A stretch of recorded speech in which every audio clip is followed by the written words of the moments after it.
This is Michael Popok, Legal AF. The wheels of justice continue to roll, and we've got a new financial monitor report by the former retired federal judge, Judge Barbara Jones, about Donald Trump's business operations in New York. And she has finally made her recommendation after about 4 or 5 months to the judge about who she wants to be appointed the Independent Director of Compliance, the IDC.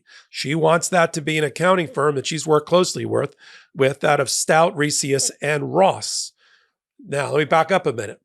This all arises out of the New York Attorney General $465 million judgment that she obtained on behalf of the people of the state of New York 4 or 5 months ago related to the persistent fraud in the operation of Trump Organization and all of its subsidiary parts.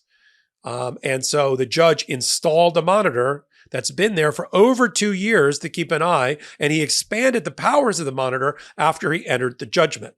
Now, you might have heard from Donald Trump and others that the appellate court looked at some of these issues. It did, but it kept the monitorship in place. It reduced the amount of the bond that Donald Trump had to post, reduced it down to about $175 million from $465 million, but did not change the monitorship issue at all. And now we've got Barbara Jones, who's appointed that monitor, is asked to have this monitor appointed to be the Independent Director of Compliance. That's a person who sits within the company. Or it can be an outside person who's responsible to make sure the company complies and all of its financial controls and systems and programs and personnel all comply with the law, regulations, and in this case, generally accepted accounting and auditing principles. She notes that this particular outside firm who worked with them before has already identified continued, and this is on page 11, significant deficiencies in the Trump Organization's internal controls that have to be addressed because they relate to year-end monthly reconciliation processes, segregation of duties of people that work there, and the basis of accounting. And as a result, would lead to material misstatements, even today, in the Trump Organization financial documents and records. She goes on to say on page 11, Judge Jones, that was consistent with her observations. So the Trump Organization and Trump are not out of the doghouse yet. They're not out of suspension or detention, and the judge is recommending here, Judge Jones recommending to Judge Engoron that she stay on the monitorship, now stretching over 2 years. But now that this other position, the Independent Compliance Officer, the ICO, who has to get paid out of the Trump, people might ask, who's paying for all this? Who's paying for Barbara Jones? Trump. Who's paying for all the people Barbara Jones employs at her law firm and outside experts and outside professional consultants? Trump. Who's going to pay for the Independent a compliance officer, ICO, Trump? This is all self-funded by Donald Trump, not the taxpayers, because that would add insult to injury. Lumen is the world's first handheld metabolic coach. It's a device that measures your metabolism through your breath. And on the app, it lets you know if you're burning fat or carbs and gives you tailored advice to improve your nutrition, workouts, sleep, and even stress management. All you have to do is breathe into your Lumen first thing in the morning, and you'll know what's going on with your metabolism, whether you're burning mostly fats or carbs. Then, Lumen gives you a personalized nutrition plan for that day based on your measurements. You can also breathe into it before and after workouts and meals, so you know exactly what's going on in your body in real time. And Lumen will give you tips to keep you on top of your health game, because your metabolism is at the center of everything your body does.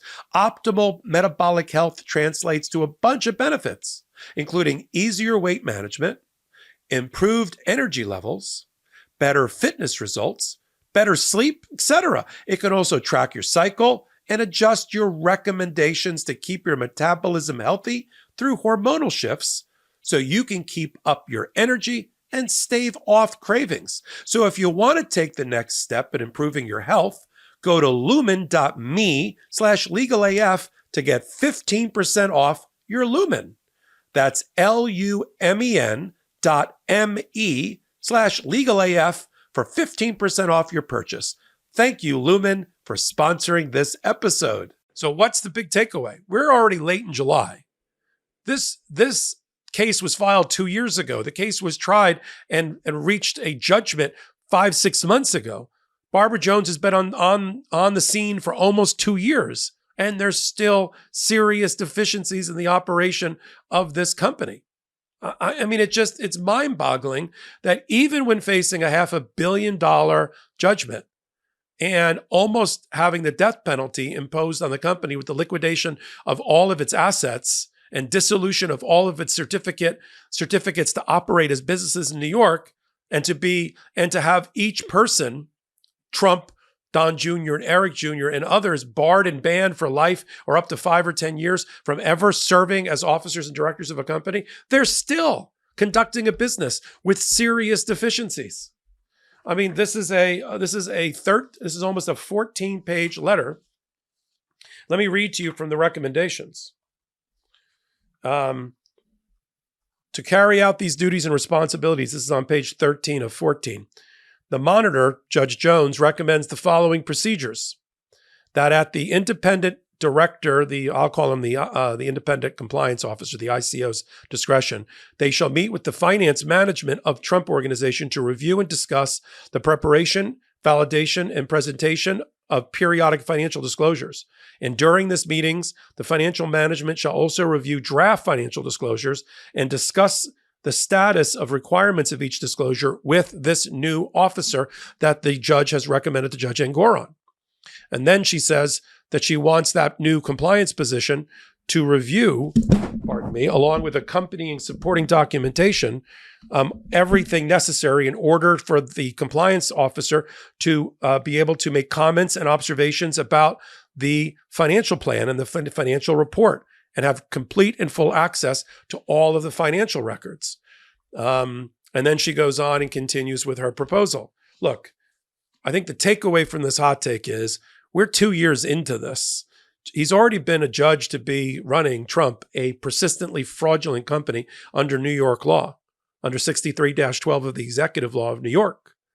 And yet, even at this late moment, he can't avoid having an independent compliance officer, an ICO, appointed because he's still got serious deficiencies in the operation of the company. They've already lopped off the heads of the people that ran the financial department for Donald Trump in the past, right? Alan Weisselberg, the longtime chief financial officer who admitted he was not a certified public accountant, was not a CPA, a bookkeeper at best, that Donald Trump inherited from his father. He's been in jail twice over working for Donald Trump. He's currently there. Jeff McConney, who was the controller under the chief financial officer, he almost went to jail only because he testified twice successfully against Donald Trump. Donald Trump's companies were convicted of 17 counts of tax evasion and business record fraud just 2 years ago. And I still have to report that there is a former federal judge who believes that this company is not capable at the present time of generating a proper financial report to anybody. In order to avoid the problem that was rampant and endemic to the original case of fraudulent financial statements, fraudulent statements of financial conditions, SFCs, the Trump Organization has just eliminated giving SFCs to any bank. They no longer give a statement of financial condition. They just give whatever the bank really wants or needs in order for the bank, whatever bank that is, to feel secure in continuing to lend and continuing to manage and monitor Donald Trump's loans. Because because it's an admission that they know they can't generate a statement of financial condition, especially with Donald Trump hanging around, that's not fraudulent. That's the only way to read that. And so we're going to continue to report on this case. There's an appeal. Donald Trump's going to try to argue that he shouldn't pay anywhere near $465 million, that there were no victims, banks weren't victimized, insurance companies weren't victimized, everybody loved him, his properties are like the Mona Lisa. You know, I can already hear the arguments ringing in my ear. But we'll see what the appellate court, the first level appellate court is the First Department Appellate Division in Manhattan. And then if he doesn't like the result there, and he won't, he'll have to take an appeal to the Court of Appeals in New York. There's no United States Supreme Court that's going to bail him out of a persistent fraud case in New York. It has nothing to do at all with any immunity whatsoever. And even he can't argue that.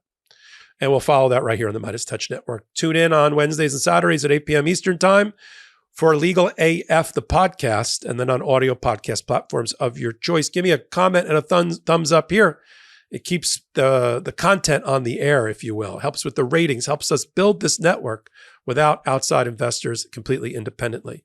And then you can look for me, Michael Popok. Go over to the MeidasTouch YouTube channel where you're already at. Free subscribe and look for me under contributors or playlists, Michael Popok. There's about 1,300 videos just like this one that can get you all caught up on all the issues at the intersection of law and politics. So until my next hot take, until my next Legal AF, this is Michael Popok reporting. Heary, heary, Legal AF Law Breakdown is now in session. Go beyond the headlines and get a deep dive into the important legal concepts you need to know, and we discuss every day on Legal AF.